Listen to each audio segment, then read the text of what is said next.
नमस्कार दोस्तों, मैं राम शर्मा मैथ पॉइंट में आपका स्वागत करता हूं। दोस्तों, आज मैं लेकर आया हूं आपके लिए साधारण ब्याज का पार्ट नंबर 5। और दोस्तों, मैं आज आपसे बात करूंगा कि जब किसी क्वेश्चन में मिश्र धन के बारे में अगर बात की गई हो तो उन क्वेश्चनों को हम आसानी से कैसे सॉल्व करते हैं। लेकिन दोस्तों, उससे पहले मेरे कमेंट्स में आया था कि सर अगर किस्त की जो राशि दी हुई थी, अगर किस्त की राशि हमें अगर पूछ लिया जाए और क्वेश्चन था उसके बारे में मैं आपसे 1 मिनट के लिए डिस्कस कर रहा हूं आज के पार्ट से पहले के लिए। जैसे वो क्वेश्चन दिया हुआ था, एक ये क्वेश्चन था कि रुपए 848 को, कितने रुपए थे? रुपए 848 को 4 बराबर, कितनी बराबर? 4 बराबर वार्षिक किस्तों में लौटाया जाना है, लौटाया जाना है। यदि ब्याज की जो दर है, यदि ब्याज की जो साधारण ब्याज की दर है वो 4% हो तो, कितने परसेंट हो? तो 4% हो तो प्रत्येक किस्त की राशि ज्ञात कीजिए। तो प्रत्येक किस्त की क्या पूछ रहा था? राशि पूछ रहा था। और आपसे ऑप्शन दे रखे थे, ए दे दिया 300 रुपए, बी दे दिया 200 रुपए, सी दे दिया 400 रुपए और डी दे दिया आपको 250 रुपीज। तो आइए हम देखते हैं किस प्रकार से हमने इन क्वेश्चनों को पिछले वाले वीडियो में बड़ी आसानी से बहुत कम समय में सॉल्व कर लिया था। देखो, पहला जो तरीका था मैंने आपको बताया था, किसी आदमी जैसे यहां था, उसको कितनी किस्त लौटानी थी? 4। इसका मतलब 1 2 3 और एक कितना हो गया? 4। मतलब एक किस्त यहाँ देगा, दूसरी यहाँ देगा, तीसरी यहाँ देगा और चौथी कहाँ दे देगा? जहां यहाँ देगा। तो उसके पैसे जितने उसने उधार लिए थे वो उतने पैसों को वहां पर चुका देगा। अब देखिएगा, ये आदमी यहाँ पर था, इसके पास 848 रुपए थे। मैंने पिछले वाले वीडियो में बताया था कि कभी भी ध्यान रखना, जो किस्त की राशि होती है वो हमेशा तुरंत ही नगद भुगतान के साथ नहीं दी जाती है, कुछ टाइम ड्यूरेशन के बाद उसको पे किया जाता है। देखिएगा, मान लिए 4 बराबर किस्त थी, यहाँ पर भी 100 था, यहाँ पर भी 100 था, यहाँ पर भी 100 और यहाँ पर भी 100। भाई 4 बराबर किस्त है, मैंने क्या मान लिया? 100 4 बार मान लिया। अब देखना क्या है कि ये जो 100 रुपए थे उसके कितने साल के लिए रहे होंगे? भाई 1 साल ये हो गया, दूसरा साल ये और तीसरा साल ये, मतलब 3 साल के लिए 100 रुपए रहे होंगे। 1 साल में ब्याज की दर कितनी है? 4%। तो 3 साल में कितनी होगी? 4 8 और 4 12। इसका मतलब है कि उसको यहाँ पर 100 रुपए पर कितने रुपए मिल जाएंगे दोस्तों? 12 रुपए ब्याज के रूप में मिल जाएंगे। लेकिन ऐसे बात करते हैं हम दूसरे साल में, तो दूसरे साल में जब देगा तो कितने साल के लिए रहेगा? 1 और 2। जैसे यहाँ देखा, इसका मतलब इस 100 रुपए पर कितने का ब्याज? 4 और 2 साल के लिए कितना हो जाएगा? 8। इसका मतलब है यहाँ कितने रुपए हो जाएगा? 100 रुपए पर कितने रुपए? 8 रुपए दूसरे साल के लिए।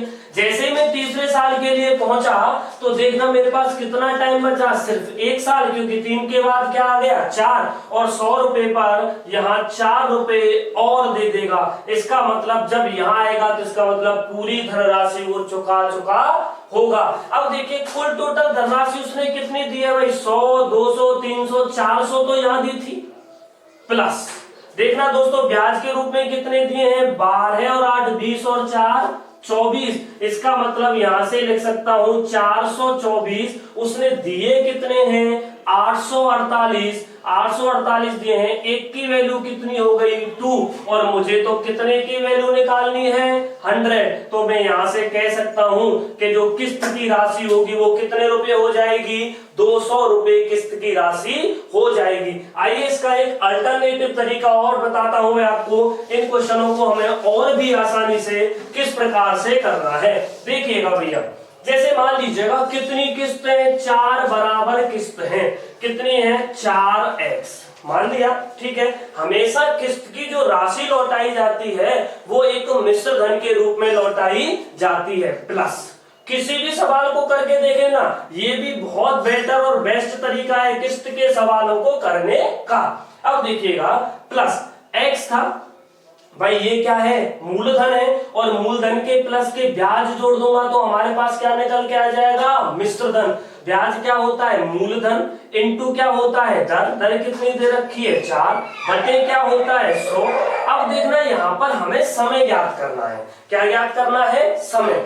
अब देखो साहब, यहाँ पर दिया हुआ 4 बराबर किस्त, तो 4 तो हमने यहाँ ले लिया। 4 के बाद कितनी बची होंगी भाई, 4 के बाद 3, 2 और 1, यही तो बची होगी। अगर यहाँ 5 होता तो 5 ले लेते, फिर 4 3 2 1 6 होता तो 5 4 3 2 1, ऐसे ये जुड़ जाता। और बराबर में दोस्तों क्या दिया हुआ है, 848। देखना कितनी जल्दी हो जाएगा, 4x, और यहां से कितना हो गया, 5 और 1 6, ये हो गया 24x अपॉन के 100 बराबर के कितना हो जाएगा दोस्तों, 848। यहां से मैंने एलसीएम लिया, बहुत कैलकुलेशन जिसकी फास्ट है उसको टाइम नहीं लगेगा, तो 400x प्लस के 24x बराबर के कितना हो जाएगा, 848। और यहां से हो जाएगा ये 424x बराबर के हो जाएगा 848 इंटू 100, तो x की वैल्यू यहां से भी कितना निकल के आ जाएगी, 200। तो इस प्रकार हम इस अल्टरनेटिव तरीके से भी कर सकते हैं, जिसकी कैलकुलेशन अगर फास्ट होगी तो आपको ये पार्ट करने की जरूरत नहीं है। जैसे यहाँ पर आ गया 24x, यहाँ था 100, 400 और 24 कितना हो गया, 424। 424 की वैल्यू कितनी दे रखी है, 848, तो 1 की वैल्यू कितनी आ जाएगी, 2, और हमें तो 100 की अगर वैल्यू निकालनी है तो हमारे पास कितना निकल के आ जाएगा, 200। देखो दोस्तों, आज मैंने हेडिंग डाला है आपके लिए मिश्र धन पर आधारित प्रश्न। एग्जाम में इस पर किस प्रकार के प्रश्न पूछे जाते हैं, और ये ऐसे प्रश्न होते हैं जिनको हमें सॉल्व करने में टाइम लगता है। लेकिन आज वीडियो में अंत तक बने रहिएगा, क्योंकि मैं आज आपको बहुत मोस्ट इंपोर्टेंट क्वेश्चन लेके आया हूं जो शायद आपने पढ़े होंगे। देखिएगा, ऐसे कहना था कि कौन सी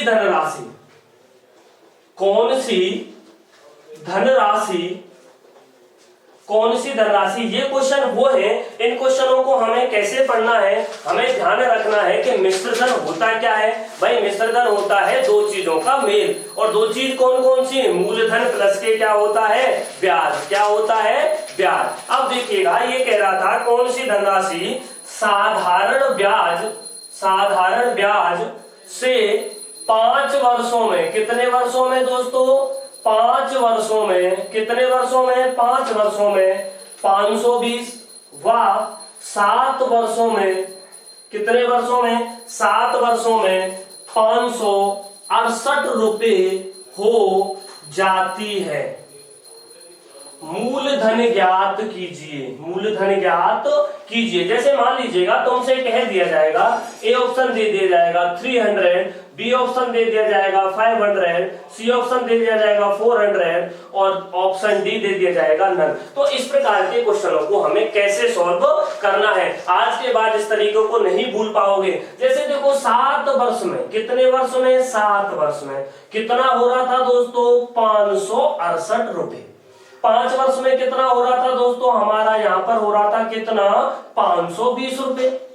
तो मैंने यहाँ पर एक बात देखी, और मैंने यहाँ पर देखा कि मेरा जो यहाँ डिफरेंस था और यहाँ जो डिफरेंस था वो कुछ था, और यहाँ डिफरेंस कितने ईयर का था दोस्तों, 2 ईयर का। कितने ईयर का था, 2 ईयर का। यहाँ पर देखना डिफरेंस कितने का है भाई, 8, और ये कितना आ जाएगा, 4, मतलब 48 रुपए का है। ये तो 2 साल की बात रही थी। अगर 1 साल की मैं बात करूं तो ये कितना हो जाएगा दोस्तों, 24 रुपए। और ये जो निकल के आया है तुम्हारा, ये निकल के आया है दोस्तों तुम्हारा क्या, ब्याज। और ब्याज भी कितने दिन का, 1 साल का। हमेशा ध्यान रखना दोस्तों, इन वाले क्वेश्चनों में 2 क्वेश्चन पूछता है, या तो आपसे मूलधन पूछेगा और या आपसे दर पूछेगा। अब देखिएगा दोस्तों, कहीं आपको 1 साल का मिश्र धन दिया हुआ है क्या, नहीं दिया हुआ। कितने साल का, या तो 5 साल का, और या कितने साल का, 7 साल का। अब यहां से देखते हैं 1 साल का ब्याज कितना है, 24, तो 5 साल का ब्याज कितना हो जाएगा दोस्तों, 24 गुणा 5 कितना हो जाएगा, 120। ये क्या हो गया, 5 साल का ब्याज। पूछा क्या है, मूलधन।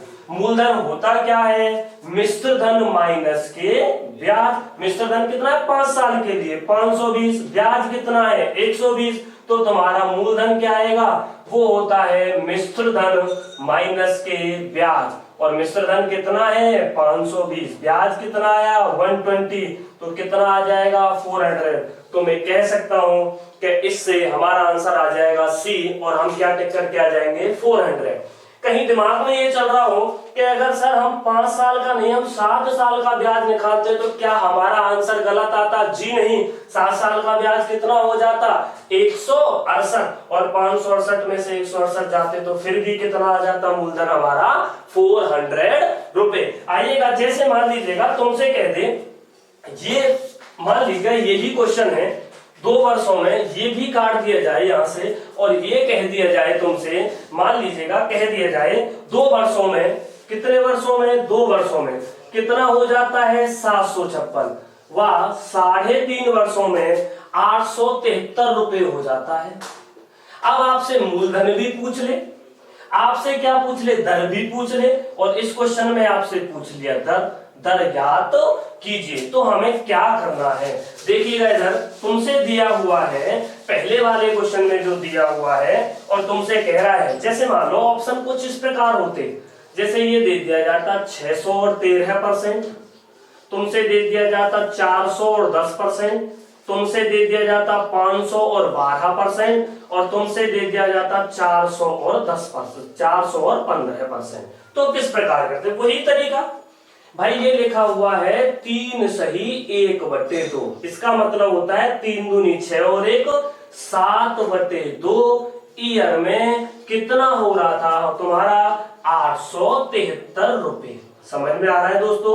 अब देखिएगा फिर 2 वर्षों में कितना हो रहा था तुम्हारा दोस्तों, बताइएगा मुझे एक बार, कितना हो रहा था 756 रुपए। वही तरीका, अंतर कितना है टाइम में और इनमें अंतर कितना है, देखिएगा दोस्तों कितना अंतर है इनमें, यहां से अगर मैं घटाऊंगा तो कितना अंतर आएगा 3/2 ईयर का, भाई हटा देना 7/2 - 2 कितना आ जाएगा 3/2 ईयर का अंतर आया है, वो कितना आया है 117। 1 वर्ष का निकालना है हमको, तो 1 वर्ष का कितना होगा भाई 117 में भाग लगेगा 3/2 का, तो 2 ऊपर पहुंच जाएगा 3 यहां पहुंच जाएगा, कितना आ जाएगा 39, और गुणा करेंगे तो कितना आ जाएगा दोस्तों 78 रुपए। अब हमें ना तो 2 से गुणा करने की आवश्यकता है, ना हमें इनको ये गुणा करने की आवश्यकता है 7। अगर हमें मूलधन निकालना हो तो मूलधन कैसे निकालेंगे, 1 साल का ब्याज 78, 2 साल का ब्याज कितना हो जाएगा दोस्तों 78 × 2 कितना होगा 156 रुपए। भाई मूलधन निकालना है, मूलधन क्या होता है मिश्र धन माइनस के ब्याज, तो यहां से मूलधन कितना आ जाएगा, मिश्र धन कितना है 756, ब्याज कितना है 156, तो कितना आ जाएगा यहाँ से 600 रुपए। अगर आपको दर निकालनी है, क्या पूछा है दर, 1 साल में ब्याज कितना था दोस्तों 78, और वो कितने रुपए पर आया होगा 600 पर। परसेंटेज निकालने के लिए कितने का गुणा 100 का, कितनी बार 6 बार, कितनी बार 13 बार, तो मैं यहां से कह दूंगा कि मेरा दर का जो मान होगा वो कितना होगा 13%। अब देखिएगा दोस्तों इन क्वेश्चनों में और कैसे क्वेश्चन पूछे जाते हैं, जैसे ये क्वेश्चन कई बार एग्जाम में पूछा गया है, और वो क्वेश्चन हमें कैसे लिखना है, कैसे देखना है, कैसे करना है। इधर देखिएगा तुमसे बोला जाता है इन वाले क्वेश्चनों में, ये कहेगा ब्याज की प्रभावी, ब्याज की क्वेश्चन दिया हुआ है, ब्याज की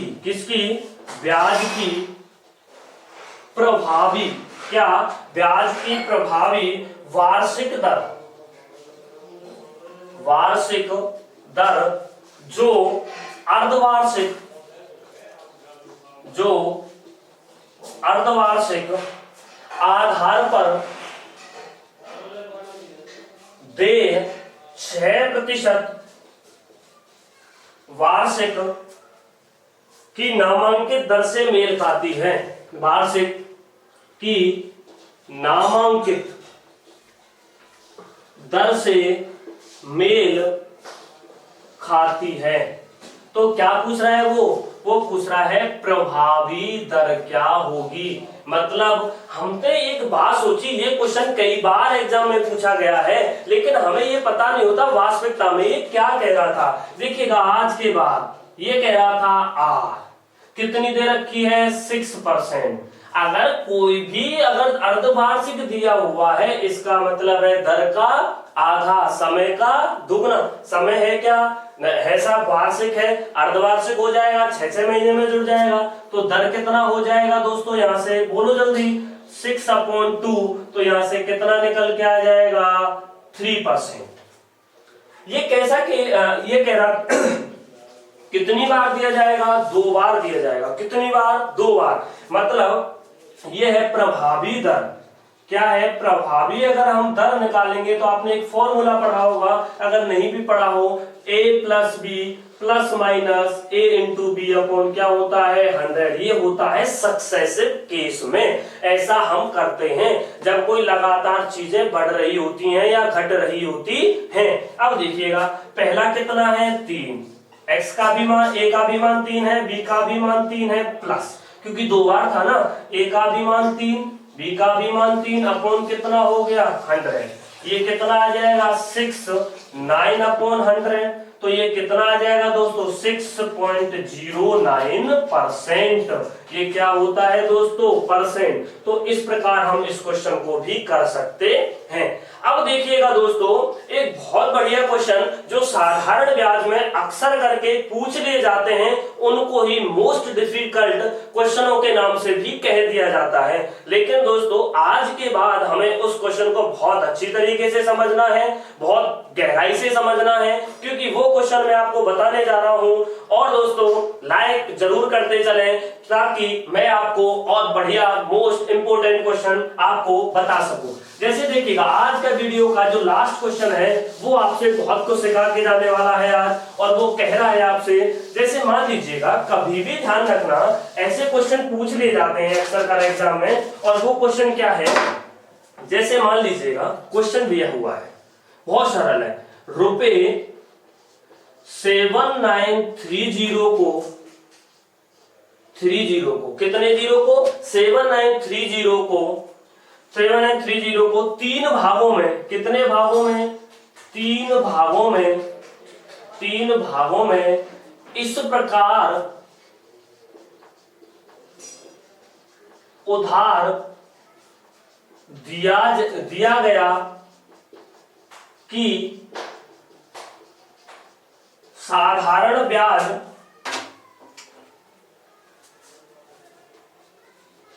5% की दर से 2 वर्ष, 3 वर्ष एवं 4 वर्ष के मिश्र धन बराबर है। क्या बराबर है दोस्तों, मिश्र धन बराबर है। तुमसे कह दिया जाएगा पहला भाग ज्ञात कीजिए। क्या पहला भाग क्या होगा। अब जैसे मान लिया तुमसे कह दिया जाए कि पहले भाग के बारे में पूछ लिया जाए और ये कह दिया जाए, ए ऑप्शन दे दिया जाए 2670, बी ऑप्शन दे दिया जाए 2760, सी ऑप्शन दे दिया जाए 3070 और डी ऑप्शन दे दिया जाए, आपसे कह दिया जाए 4200।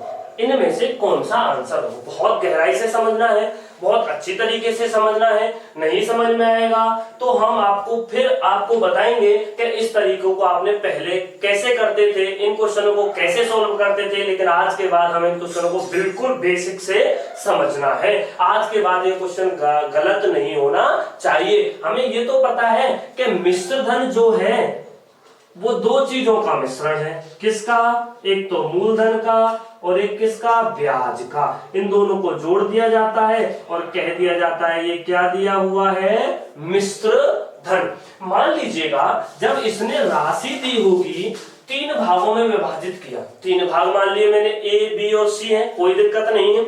इसका मतलब इनके मिश्र धन बराबर है। 3 भाग मैंने मान लिए ए बी और सी, कितने, ये 3 भाग हैं इसके, ठीक है भैया 3 भाग। कह रहा था कि मिश्र धन बराबर है तीनों भाग के। मिश्र धन क्या होता है, मूलधन मान लिया ए प्लस मूलधन प्लस ब्याज। मूलधन प्लस ब्याज क्या होता है, मूलधन इंटू समय कितना दिया हुआ है पहले के लिए 2 वर्ष, दर कितनी दी हुई है 5%, अपॉन कितना हो जाएगा 100। बताइएगा दोस्तों ये बात समझ में आई। ये होता है मिश्र धन। पहले आदमी का हो गया बराबर, बराबर क्यों लगा रहा हूं, क्योंकि मिश्र धन बराबर है। अब दूसरे की बात करो, ये दिया हुआ है बी प्लस बी इंटू 3 वर्ष दिया हुआ है, दर 5% की है, बटे कितना हो जाएगा 100, तो मैं इसको बराबर में यहां लिख दिया जाएगा। तुमसे कह दिया जाए तीसरा आदमी है, ये कह रहा था सी प्लस के सी इंटू कितना वर्ष है 4, दर इसके लिए भी कितनी है 5, बटे कितना हो जाएगा 100, तो ये हो गए तीनों के मिश्र धन बराबर। समझ में आया दोस्तों इतना? जी हाँ, देखिएगा ये कितना हो जाएगा 5 दूनी 10, 100 लिया तो ये हो जाएगा 110 ए बटे 100। समझना है, टफ नहीं है, टफ हम समझते हैं। और ये हो जाएगा देखो यहाँ 100 और ये कितना हो जाएगा 115 बी अपॉन के कितना हो जाएगा 100 बराबर के, ये कितना हो जाएगा 120 सी अपॉन 100।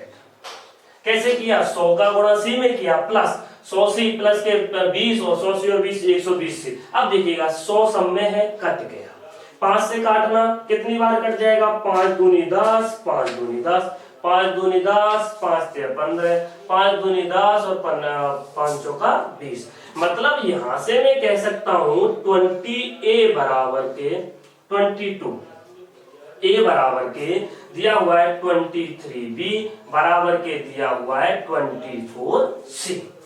अब समस्या ये आ गई, यहां तक इस क्वेश्चन को करने में कोई प्रॉब्लम नहीं थी प्रत्येक स्टूडेंट को। अब समस्या ये आ गई, सर हम ए का मान क्या रखें, सर हम बी का मान क्या रखें, सर हम सी का मान क्या रखें। जी हाँ, बिल्कुल सरल है।